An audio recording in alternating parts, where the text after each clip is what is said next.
Oh man, it's it's like almost 1 a.m. when I'm recording this, and honestly, I don't care. I'm still riding the high of having finished the Expanse, and I'm excited to share with you my raw thoughts. So I should just warn everybody that yes, I'm gonna spoil the heck out of it, but not yet though. I'll give you the spoiler warning. I just want to talk in generalities about it first because I encourage people to check it out. They need to experience this adventure for themselves.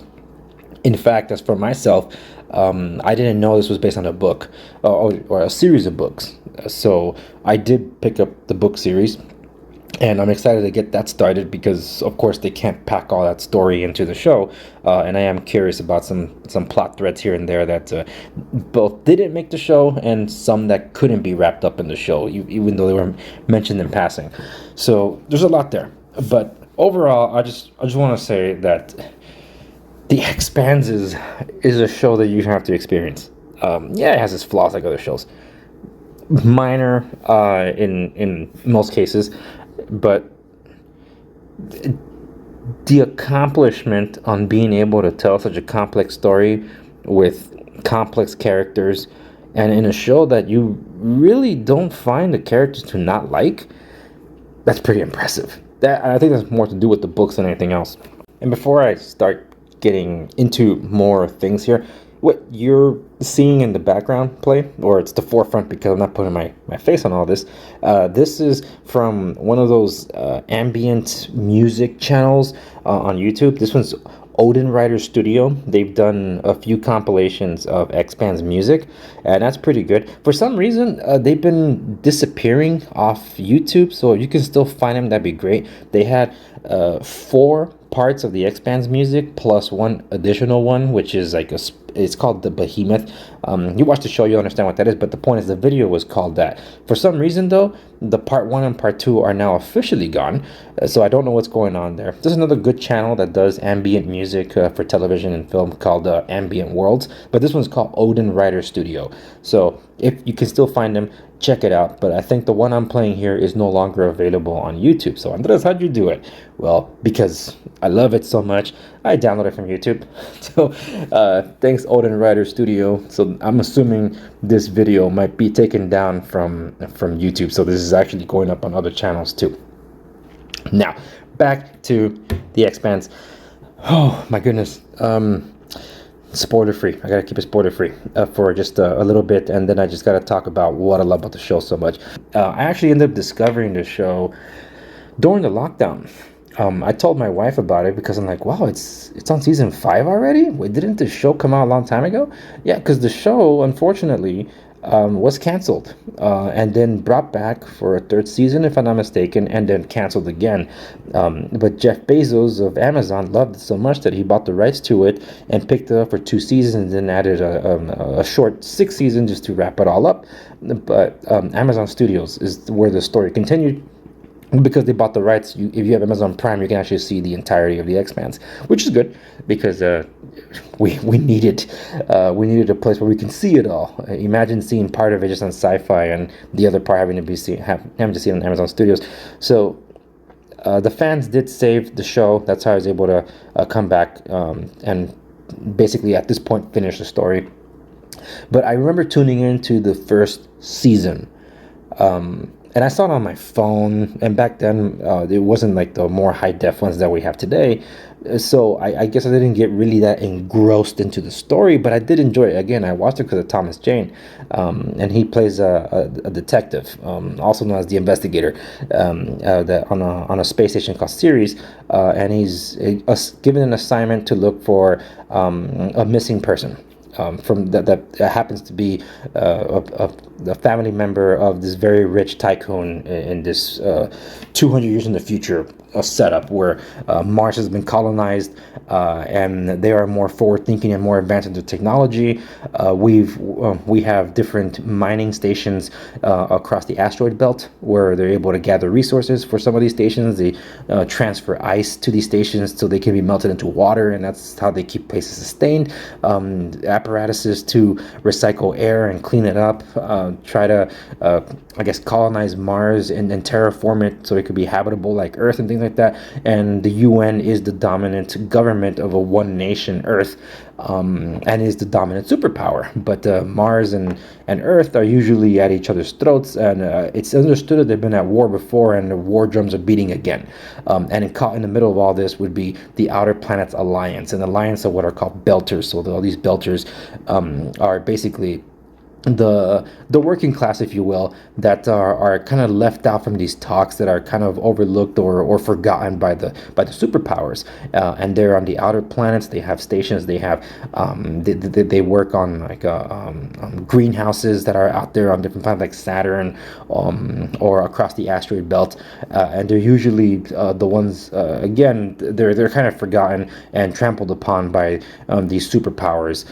So with a lot of history existing, like animosity among each other, there's actually been some terror factions that rose up from the Outer Planets Alliance, and that always holds a threat, because they're like a resistance groups to the advanced military that is the Mars Republic, MCR, the Mars Congressional Republic nation, and then the United Nations.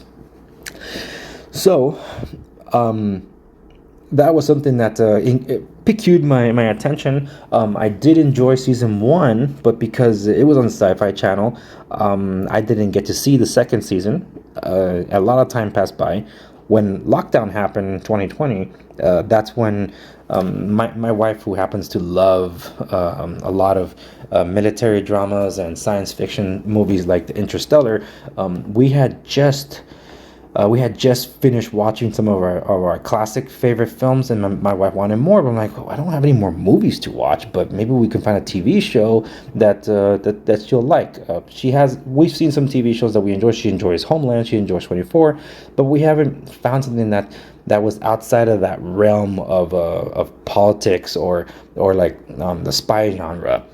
So I told, why don't we give The Expanse a shot? And he said, what's that? Oh, it's a show I saw a long time ago. It's like 6 years ago or whatever that I saw it. I remember liking it. It's kind of mysterious, kind of creepy, and it has a good story, I said. So we'll see. Maybe you'll like it.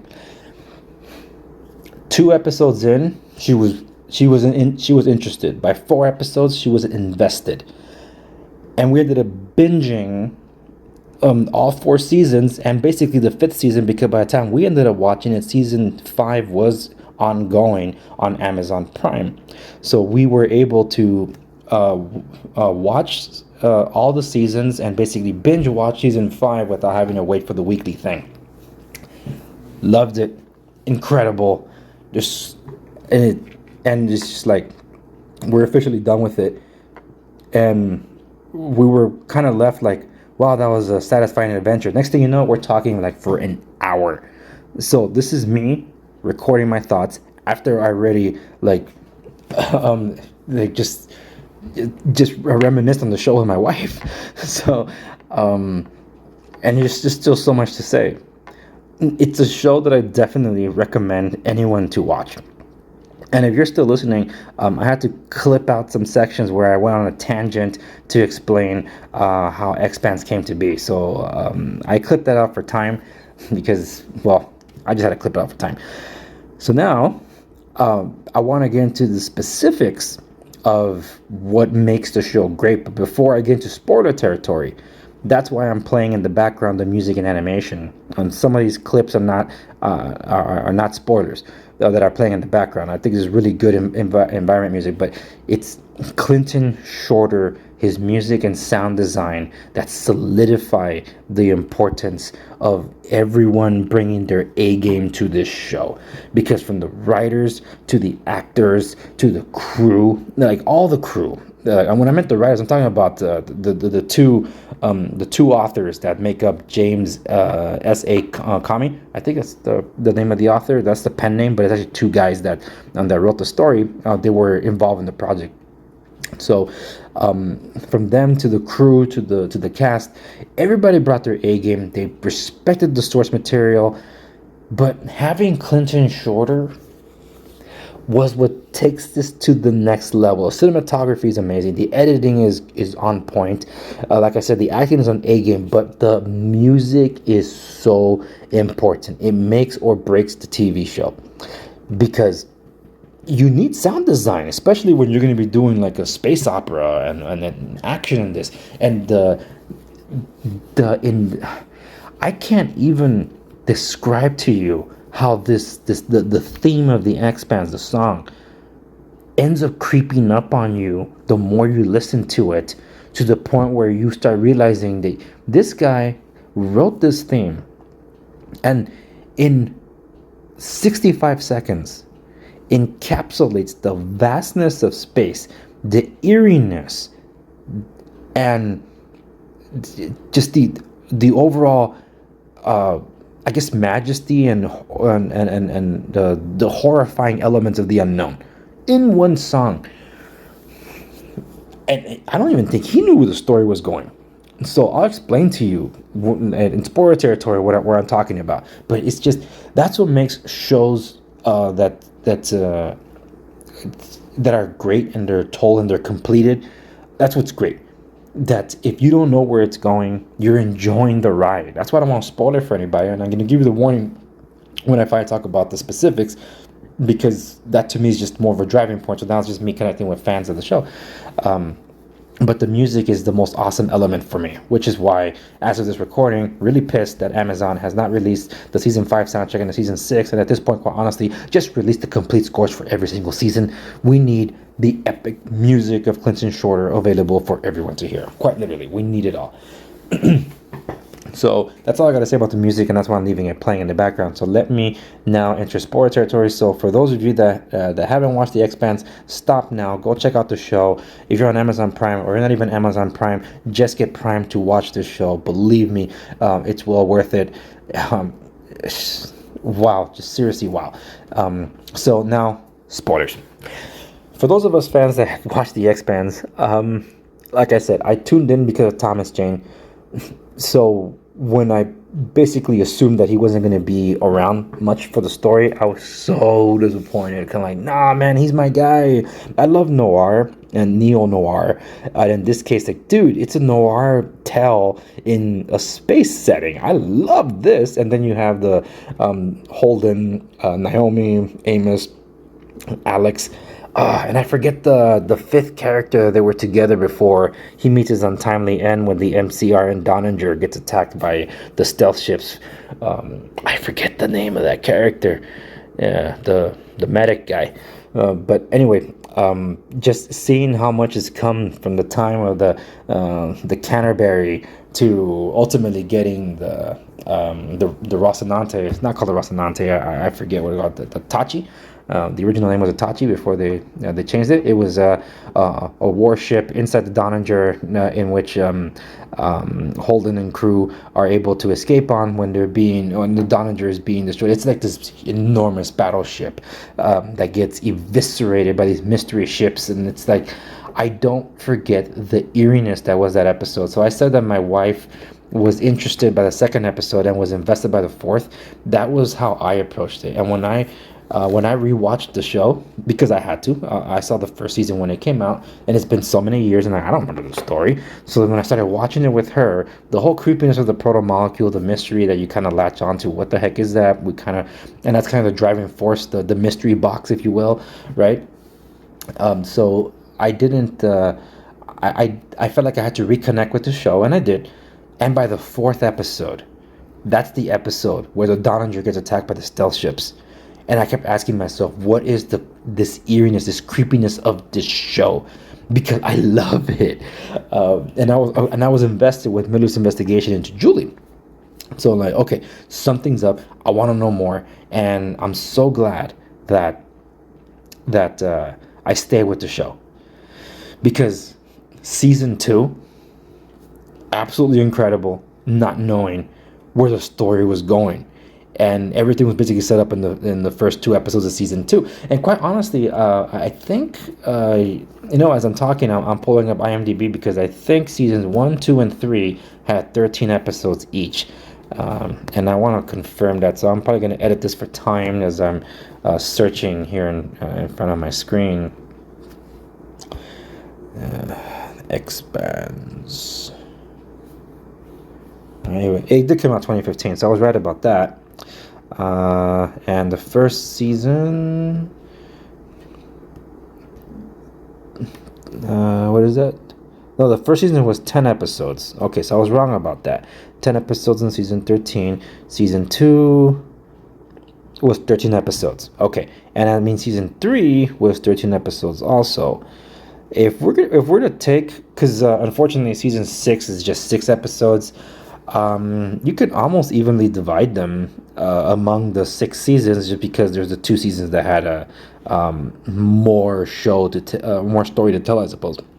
Because season 4 was 10 episodes, and season 5 also 10 episodes. So just 2 and 3 had 6 extra episodes. So when you tack it on and you have a 6 episode, what I felt was a truncated 6 season that still worked, you technically do have 6 complete seasons and a couple of extra episodes. So it works out. 62 episodes, I think. Yeah, 62 episodes. And it tells the story the way it can. And absolutely love it. But the thing is that season 2 and 3, with the mid breaks, it feels, were basically season finales of their own. And I have to touch upon the absolute most incredible visual, emotional experience I've seen on any medium, quite honestly. And that would be the episode Home from season 2. That would be, for those of us that know, Miller finally meeting Julie. I cannot get over the awesomeness of that episode, and this again goes to the credit of Clinton Shorter, who created a sound design and an atmosphere for the show and has some great action set pieces. He did a string adagio. That's redundant for those of us in music, but it's in the what an adagio it is. It's like 6 minutes or so scene, and it's treated with such tenderness and care to drive home the emotional points of that scene. And that's why it felt like a season finale. And after witnessing that scene and how it impacted me emotionally, I was really moved by that scene for the next few days, quite literally. Just because I understood the complexity of the character that we were following and what it meant for him, because that's why I relate to that's why I love noir stuff. So I felt like I had even more connection to it, and obviously for those of us that know, saying goodbye to the character. So I was like, what a way to go. And I'm like, how does the show go from here? Where does it go from here? How does it get any better? It just took the next episode. Incredible to set up the creepiness in the next episode by introducing a proto-molecule human hybrid. Like, what the heck is that? Oh my goodness. I honestly could say, like, okay, I don't know where this show is going. I don't know what it's going to do. That's why it's insane. And then you get to season 3, which some would argue, and I would be among them, was the best season.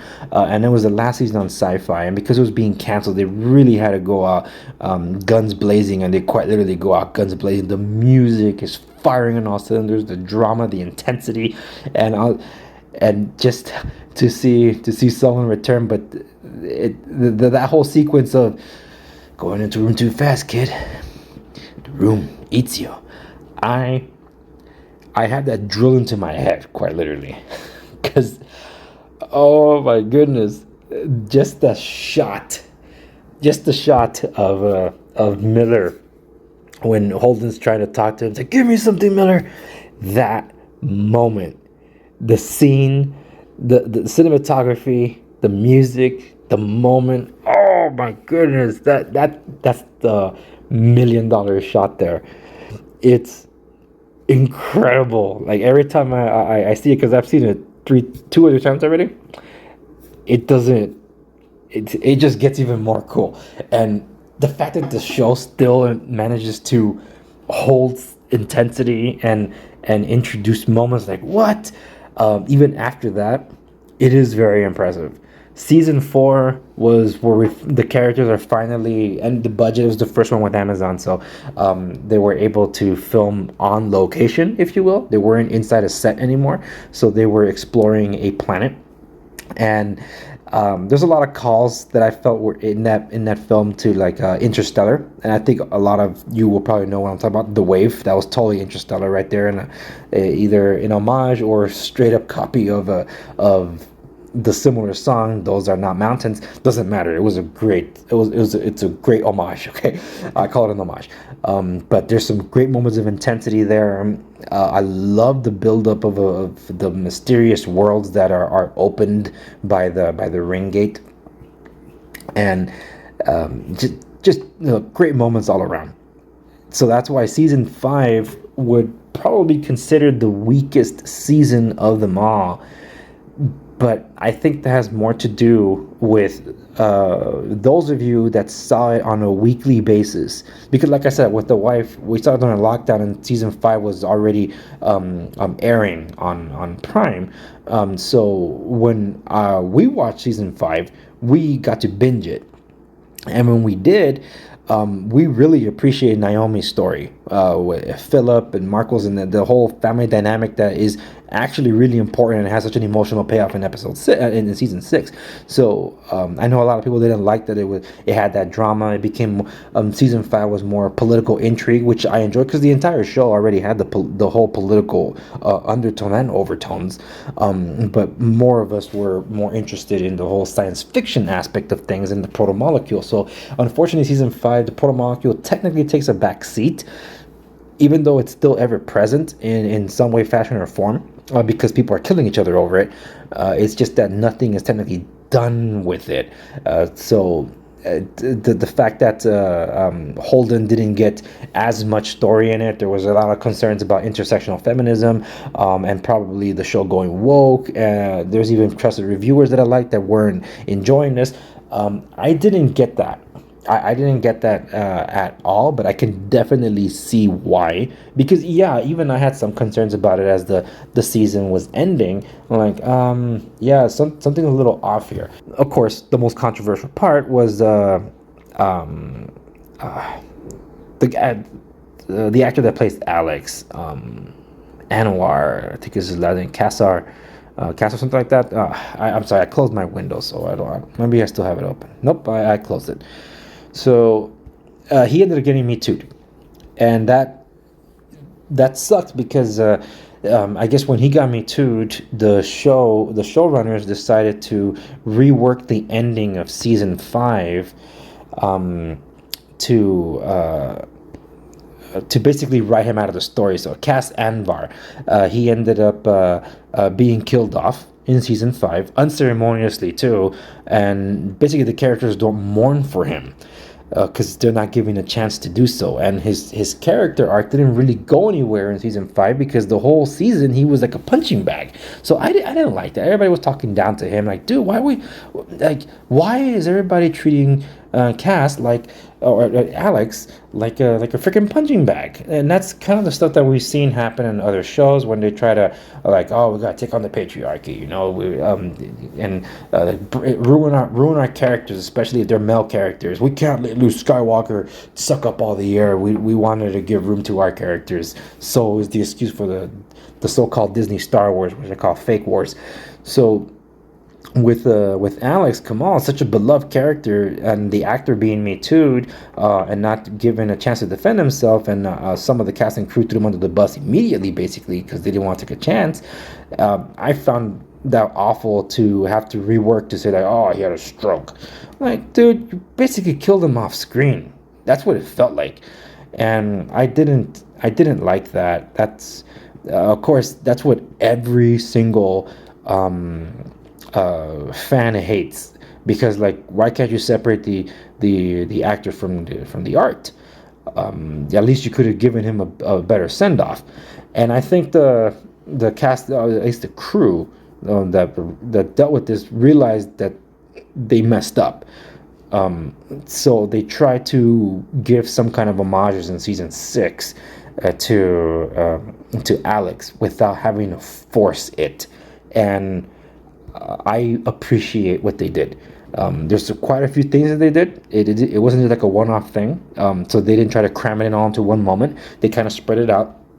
And when it does happen, with the exception of one that happens in season one, in episode one, I felt it worked, and I was happy that it did. Or else I would have been really upset, honestly. But overall, just having to being able to experience this thing and getting to the finale of it, I'm so glad this was the show I gave a chance to, because I honestly did have my concerns with the way everything's going in Hollywood and TV. I'm like, I don't know if they're gonna mess this up. And season 5 was giving that concern. The episode 1 of season 6 didn't really inspire much of any confidence too. It's like, why is this so short? And now that the season's done, they did good to be able to. Because in the books, Alex is still alive. So it's like, how do you deal with the fact that you're not using that character anymore? And I think that they did good for season 6. And what a finale it was, I could say. I love being on the edge of my seat. I love the intensity. I love the music. I love the moments. Everything just it worked. Most of the story threads were tied up, and those that weren't were kind of mentioned in passing, which I really appreciated, because it's kind of like a nod to the audience to say that, yeah, we couldn't touch on these things, but they did what they could on a basically what I felt was a truncated season. But they wrapped it up. I didn't feel that they were making it too short or rushing it. I think they knew they needed to, like, right, this is all we're gonna give a chance to tell, and they were able to tell it. I didn't read the books, but I got all the books now, so I'm gonna start reading it to fill in the gaps of the story. So for people that are complaining about season 5, it's technically based on the books anyway. It's just unfortunately with Alex not being around for the rest of the story, that's where things change. So I want to know where things are. So I do feel it would be a different experience reading the books, because normally the books tend to be better. But now I can visualize the characters and hear their voices through the actors that portrayed them. But I think my favorite part above all, I'm going to be listening to Clinton Shorter's music throughout the entirety. And what these guys did at the Odin Writer Studio to be able to, like, do a compilation of the atmospheric cues of the Expanse is going to make for an even more incredible experience, more immersive too, because you get lost when you're reading. So I'm excited on going on this ride again. So I'm not going to watch the show again for a while, but I can say I've seen season 1 3 times, 2, 3, and 6, I've seen them twice. I know I've seen season 6 twice already. That's because I was watching season 6 as it happened. My wife didn't want to watch it until all the episodes were available. So I'm like, okay, fine. I've seen all 5 episodes. I'm just waiting for the 6th and final one to drop. We can start watching 2 at a time on this given day, and then we'll be able to end it on, like, when the show comes out. And that's what we did. So I did season 6. I saw season 6 twice. And I'm glad I did, because it made me see the episode that I least liked and realize that if there were 6 straws, someone was given, like, all right, whoever gets a small straw has to do the first episode of the season, because that was a tall order. You had to basically put in every single storyline that season 6 needed to wrap up and touch upon, like, in the first episode. That was a tall order. So when I first watched it, I'm like, oh my goodness, I'm worried about this season. And now that I saw it twice and seen the final product, I'm like, oh my goodness, they actually did a pretty good job to set up season 6 on the first episode. So again, it does give. I do believe when binging something without having to wait like a week in between episodes, it lets you get more emotionally invested, like Netflix. But if you're gonna be watching once a week, I think that's what kind of hurt season 5 for a lot of people. Because again, I didn't I didn't get the pain points of season 5 because I watched it all through. I really appreciated the emotional side. I do still feel, and my wife really loved and so did I, the basically the castaway moment for Naomi Nagata when she had basically 30 minutes of screen time of an episode to herself, or an entire episode basically. That was really important because it pays off so well in season 6. There's a couple of moments throughout the season, mostly in the final episode, that emotional payoff, you would not have had it had they not given the time in season 5. But again, I know because of Hollywood and how things have been, there was always that concern that they could definitely botch this, but they didn't. And I'm ever grateful. Thank you so much to Sci-Fi that picked up the show to give it a chance. Thank you so much to Amazon Studios that got it done. Now give us the soundtrack. The cast and crew, everyone, thank you for bringing your A game and for giving me such an incredible visual science fiction experience. This is, without a doubt, hands down, my favorite, and in my opinion, the best science fiction show I've ever seen, even with its flaws. Amazing. I was never able to get into Star Trek, even though I appreciate its tones, its political tones, and the relations between species. I would. It wasn't really my thing. I didn't grow up on it, but I can appreciate it. Unfortunately, look what CBS did to it, and Paramount did. So that's why I'm like, man, it's a good thing I didn't watch the show. Just watch them ruin Picard, watch them ruin just about everybody. That's what always a concern. I don't know what they're going to do for the Expanse, but the books are done, and I'm excited to go on this adventure to see how the books were ending the story, how it was originally meant to end. And now I get to go back to Attack on Titan to finish that epicness, which I suspect is going to be even a bigger high than Expanse. And that's saying something, because Expanse was amazing. Go check it out. And for those of us that have, thank you for reminiscing with me on this episode of the Critic Corner. I'll see you in the next one.